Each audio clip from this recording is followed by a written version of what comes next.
안녕하세요. 미국 지신 훌륭하다 미드데이입니다. 금요일은 하락을 할 거라는 게 예측이 되는 상황이었습니다. 아마존이 큰 영향을 주었죠. 예상치를 하회하는 매출과 실적 전망치도 보수적으로 공개를 했습니다. 개인적으로는 아마존이 너무 내린 게 아닌가 하는 생각이 들었습니다.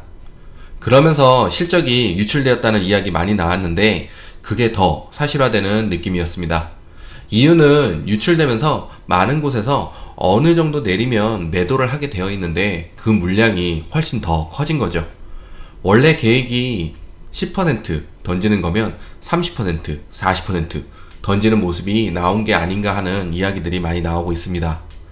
아마존이 워낙 많이 하락해서 증시를 끌어내릴 수도 있는 상황이었는데 나스닥은 시작하고 내리는 듯 보이다가 끌어올려서 멈춰서 내려올 생각을 하지 않는 모습이었고, S&P 500은 양봉을 만들고 내려와서 음봉으로 계속 횡보하다가 마지막에 양봉으로 전환시키는 모습을 보여주었습니다.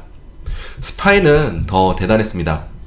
바로 전 영상에서 금요일부터는 무조건 상승하지 않으면 하락 전환을 할 수 있다고 말씀드렸는데, 스파이는 그 부분을 아는 것처럼 마치 누가 조종하듯이 음봉을 만들고 끝낼 수 있는 상황이었는데 음봉으로는 절대 전환하지 않는 모습을 보여주었습니다. 음봉으로 전환하려 하면 누군가 계속 끌어올리는 것 같더라고요. 지금 차트상은 하락 추세로 변경되려고 하고 있습니다. 하지만 또 백악관에서 버튼 눌렀다 생각이 들어서 다시 상승 추세로 변환되는 게 아닌가 하는 생각이 들고 있습니다. 제가 활동하고 있는 몇 개의 미국 그룹에서 많은 운영자들이 차트는 횡보거나 우선 조심을 해야 하는 시즌이다라고 말을 하면서 증시는 절대 죽지 않는다, 네버 다이, 이런 말을 쓰고 있습니다. 누군가가 끌어올려주고 있다라고 비슷한 생각을 하고 있는 느낌이었습니다. 아마존, 페이스북, 페이팔이 저렇게 급락해줬는데, 그리고 아마존 때문에 다른 종목들 SE, 추이, 이베이, SE 등 연결 종목들이 다 크게 하락을 해줬는데도 지수들이 버티고 있다는 게 약간 갸우뚱하게 하는 부분입니다. 그렇다고 계속 내려가는 모습이 나와야 한다는 이야기는 아닙니다. 하지만 금요일에는 많은 종목들의 하락들이 지수를 조금 내리는 역할을 하거나 힘이 없는 모습을 보여주어야 하는데 계속 와 대단하다, 어떻게 저렇지 하면서 보게 되었습니다. 아마존은 이번 급락으로 계속 갇혀있던 박스권 안으로 다시 진입을 한 상태입니다.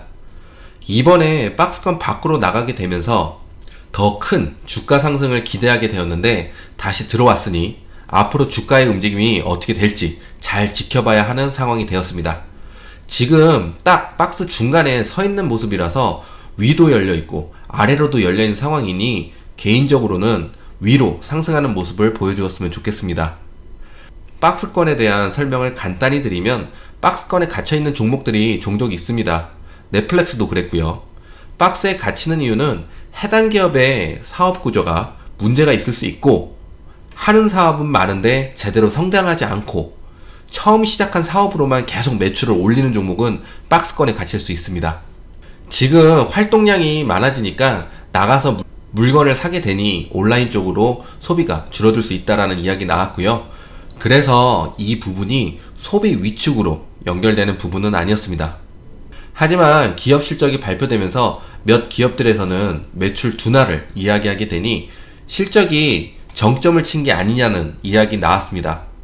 한편에서는 온라인 쪽 소비가 줄어드는 부분들이 오프라인 기업 쪽이나 밖으로 활동량이 많아지니 그런 종목들로의 섹터 로테이션을 준비하는 부분이 아니겠냐는 이야기도 나왔고요. 그래서 오프라인 쪽에 기업들이 방어를 해주면서 금요일에 지수가 많이 빠지지 않았다라고 나왔습니다. 가격 지수가 연준에서 중요하게 보는 물가지수인데요. 전년 대비 3.5% 올랐고요. 예상이 3.6이었는데 약간 낮았습니다. 그래서 큰 차이가 없다라고 해서 30년 만에 가장 큰 상승률이었지만 뭔가 문제가 될 만한 사항은 아니었습니다. 개인 소비 지출은 1.1% 증가했고요. 예상이 0.7%. 이 부분에서도 소비 둔화가 된 건 아니다 라고 나왔습니다. 그 외에 다른 지표도 다 보면 소비가 둔화가 되는 모습이 나온 것도 아니고 경제적으로 문제적인 지표가 나온 건 없어 보입니다. GDP는 6.5로 예상치보다 낮았습니다. 근데 증시에 큰 영향을 주지 못한 건 재고가 감소했기 때문입니다. 물건 생산이 소비를 따라가지 못해서 재고가 없다는 건데요. 코로나로 공장은 전처럼 돌아가지 못하는데 사람들은 소비를 많이 하니 있던 재고가 감소하면서 GDP가 떨어진 겁니다. 요즘 소비 둔화 이야기가 나오면서 소비가 둔화되는 것이 아니냐라는 이야기 많이 나오는데요. 공급 감소로 일시적인 현상이다라고 나왔습니다. 지금 큰 기업들의 실적 발표가 끝나가고 있는데요. 페이스북이나 아마존은 실적 전망치를 안 좋게 내놓는 상태이고요. 그래서 이제 증시를 올릴 모멘텀이 필요한 상황입니다. 이대로 계속 흘러가면 증시는 모멘텀 없이 시간이 흐르면 악재가 없어도 주가는 천천히 내려오게 되어 있습니다. 이제 중소형주들의 실적 발표가 남아있어서 좋은 실적들이 나온다면 좋은 기업들은 향후 상승할 여력을 갖고 올라갈 수도 있고 그것이 빅테크나 우량주들의 하락을 막아주는 역할을 할 수 있겠습니다. 하지만 상승을 만들어줄 수 있는 부분은 자사주 매입입니다. 예를 하나로 말씀드리면 은행주도 자사주 매입 이야기에 주가 방어를 해주고 있고 하락을 막아주는 역할을 하고 있습니다. 금리는 계속 빠지고 10년물 금리가 1.3에서 맴돌면 은행주에는 악재로 반응을 하는데도 자사주 매입이나 배당금에 대한 규제 완화로 주가를 받치고 있는 상태입니다. 지금까지 성장주, 빅테크주가 좋다고 했던 이유가 금리가 낮아서이기도 했지만 기업 실적이 다 끝나고 나면 자사주 매입을 할 수 있을 현금을 가지고 있기 때문입니다. 아마존은 주식 분할만이 주가 상승을 해줄 것이다 라는 이야기 많이 나오고 있는데요. 그 외 또 한 부분은 아마존 역시 자사주 매입을 통해 주가를 올릴 수도 있는 부분입니다. 지금 기업들이 실적 전망치를 안 좋게 내놓았는데도 3분기는 좋을 것이다, 걱정 없다 라는 뉴스 나오고 있습니다. 지금 테슬라는 계속 잘 상승해주고 있는데요. 아직까지는 박스 안에서의 상승이었기 때문에 이것은 상승이기도 하지만 박스 하단 맞고 반등하는 것이라고 보시면 될 듯 합니다. 박스를 지나고 올라서야 발산을 하는 부분인데요. 698불이 상단 부분이고 만약 올라서게 된다면 그 다음 최고 상단 부분 타겟 주가는 764불 부근 되겠습니다. 주가가 올라가는 상태에 벽이 많이 있어서 쉽게 올라갈 수 있을지는 아직 알 수 없지만 증시에 문제가 발생하지 않는다면 시간의 문제이지만 우선 올라가지 않을까 생각이 들고요. 앞으로는 680불 밑으로 내려오면 상승을 막을 수 있으니 그 자리도 기억해 두시고 주시하시면 좋겠습니다. 지금 몇 종목들이 급락해서 사야 되나 말아야 하나 고민을 많이 하시는 듯 합니다. 우선 고민 마시고 물량 조절로 해서 후회 없이 소량 매수하시기 좋은 시점이라고 말씀드립니다. 이 부분은 빅테크, 우량주에 대한 이야기입니다. 당연히 조정장 오면 내려갈 수 있습니다. 하지만 주식은 더 떨어질까 못 사면 주식하기 어렵습니다. 그래서 중요한 부분, 물량 조절을 강조드립니다. 그리고 내려가면 또 매수해야지 하는 플랜도 가지고 계셔야 합니다.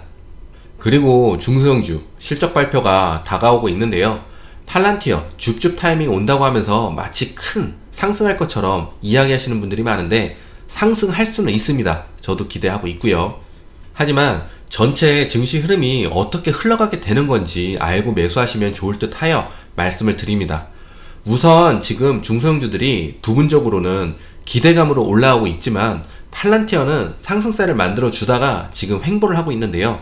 단기 차트상 좋은 건 아닙니다. 기업 실적 발표가 별로 남지 않은 상태에서 우선 기본적으로는 기대감으로 주가 상승을 만들어주지 않을까 생각은 드는 부분입니다. 만약 팔란티어 기업 실적이 부진하게 나온다면 증시가 문제가 생기지 않으면 크게 하락은 하지 않을 수 있지만 횡보를 하면서 투자자들이 팔란티어에 대해 다시 한번 생각하는 시간표가 될 수도 있습니다. 그리고 8월, 9월쯤에 조정장이 올 수 있다는 이야기 많은데요. 그때 팔란티어가 13불 밑으로 내려가는 상황이 생기게 된다면 저점 매수가 들어와서 반등은 줄 수 있지만 향후 이 종목을 가지고 가야 할지 잘 판단해 보시면 좋을 듯 합니다. 주가의 흐름으로 어떠한 종목이 투자자들에게 잊혀질지 계속 매수세가 들어올지 알 수가 있습니다. 우선 팔란티어 멘탈선은 17불입니다. 내려갔다가 빠르게 복귀하지 못한다면 조금 더 하락하는 모습이 나올 수 있고요. 앞에 말씀드린 것처럼 13불 밑으로 진입 시 기업 분석 한 번 더 해보시기를 추천드립니다. 박앤세일이란 내려간다고 다 잡는 건 아닙니다. 그리고 기업 분석이 잘 나와도 시간 흐르면서 어떻게 될지 모르는 게 기업이고요. 니콜라도 똑같이 기업 분석 쏟아져서 매수하신 분들 많으시잖아요. 기업 분석은 한 번 하고 끝나는 게 아니고 계속하면서 종목 팔로우를 하시면 좋습니다. 그래서 너무 광범위한 분산 투자는 추천드리지 않습니다. 하여튼 팔란티어는 8월 12일 마켓 오픈 전에 발표하기로 되어 있는데요. 팔란티어 화이팅입니다. 지금 신흥시장은 돈이 빠져나가고 선진국으로는 자금이 들어가고 있는 모습을 보이고 있습니다. 델타 변이에 대한 걱정일 수도 있고 앞으로 금리 상승을 대비하는 것일 수도 있고요. 그래도 자금이 계속 들어오고 있으니 증시에서는 긍정적으로 반응해 줄 거라 생각이 듭니다. 단기적으로는 월요일, 화요일 무조건 상승해 준다면 증시는 내려올 마음이 없구나 하고 판단하셔도 좋을 듯 합니다. 근데 제가 말씀드렸죠. 증시판에서는 믿을 사람 없다는 것을요. 참고만 하시기 바랍니다. 다음 주도 상승장을 바라면서 오늘 영상은 여기까지입니다. 모두 좋은 하루 보내시고 부자 되세요. 감사합니다. 안녕.